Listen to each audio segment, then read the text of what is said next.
Hello बच्चों, let us read this question. This question says, complete the following. Reaction 1, Li plus CH triple bond CH gives. Reaction 2, Na plus O2 gives.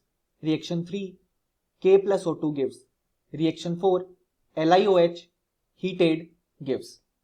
So, इस question को solve करने के लिए हमें जो की concept required होगा वो होगा chemical reactions of alkali metals. So अगर हम अपना पहला रिएक्शन देखें तो उसमें लिथियम का रिएक्शन इथाइन के साथ किया गया है। सो इथाइन के साथ जो जुड़ा हुआ ये हाइड्रोजन है वो एक एसिडिक हाइड्रोजन है। एसिडिक हाइड्रोजन इलेक्ट्रोनेगेटिव एटम से जुड़े हुए हाइड्रोजन को बोला जाता है। अब ये electronegative atom oxygen, nitrogen, sulphur या sp कार्बन होते हैं। sp कार्बन का मतलब ट्रिपल बॉन्डेड कार्बन। सो जो लिथियम होता है वो बहुत ही अच्छा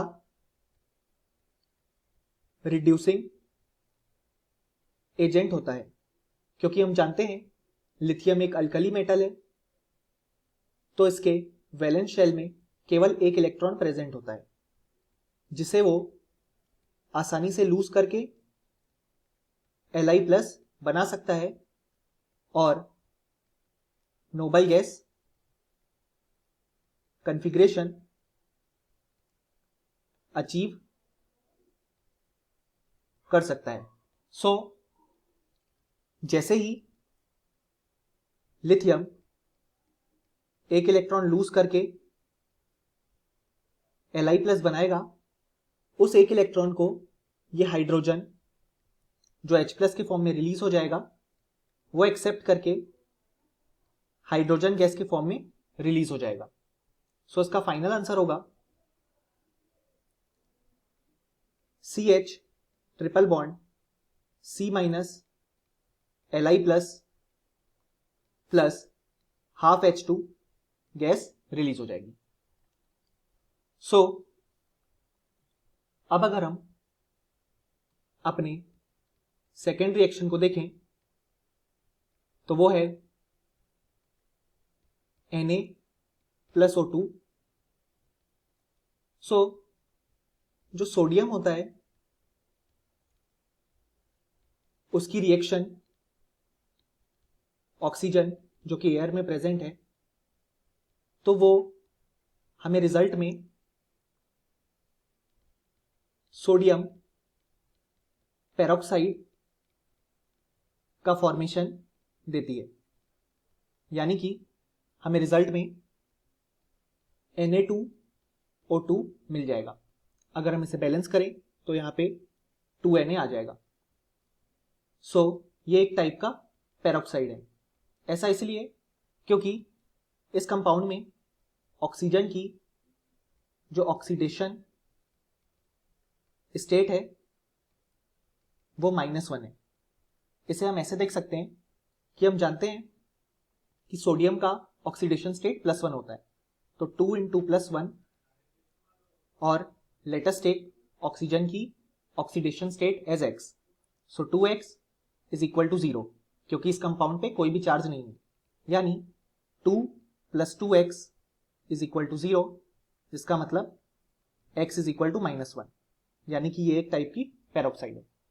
सो अब अगर हम अपना थर्ड रिएक्शन देखें जो कि है K + O2। सो पोटेशियम जब ऑक्सीजन के साथ रिएक्ट करता है तो इसके रिजल्ट में हमें एक टाइप का सुपर ऑक्साइड देखने को मिलता है। ये सुपर ऑक्साइड केवल पोटेशियम, रुबिडियम और सीजियम, ये 3 अल्कली मेटल्स ही फॉर्म कर सकते हैं। सो अगर हम इस रिएक्शन का आंसर लिखें तो वो हो जाएगा KO2। सो हम जानते हैं कि पोटेशियम का ऑक्सीडेशन स्टेट होगा 1 प्लस हम ऑक्सीजन का x मान लेंगे तो 1 + 2x = 0, जिसे हम देख सकते हैं कि यहां पे जो ऑक्सीडेशन स्टेट है ऑक्सीजन का वो -1/2 है। सो इसलिए इसे हमने सुपर ऑक्साइड कहा। अब जो हमारी लास्ट रिएक्शन है वो है हीटिंग ऑफ LiOH। सो कोई भी हाइड्रोक्साइड को जब हम हीट करते हैं तो वो जनरली ऑक्साइड प्लस वाटर के फॉर्म में हमें रिजल्ट दे देती है। सो जैसे ही हम लिथियम हाइड्रोक्साइड को हीट करेंगे तो हमें Li2O और वाटर का फॉर्मेशन मिल जाएगा। अगर हम इस रिएक्शन को बैलेंस करें तो यहां पे 2 आ जाएगा और बाकी रिएक्शन ऑटोमेटिकली बैलेंस हो जाएगी। सो हम फाइनली बोल सकते हैं कि LiOH को हीट करने के बाद हमें रिजल्ट में लिथियम ऑक्साइड और वाटर का फॉर्मेशन मिला। So this was our final answer of the 4 reactions. Hope you understood it well. Best of luck.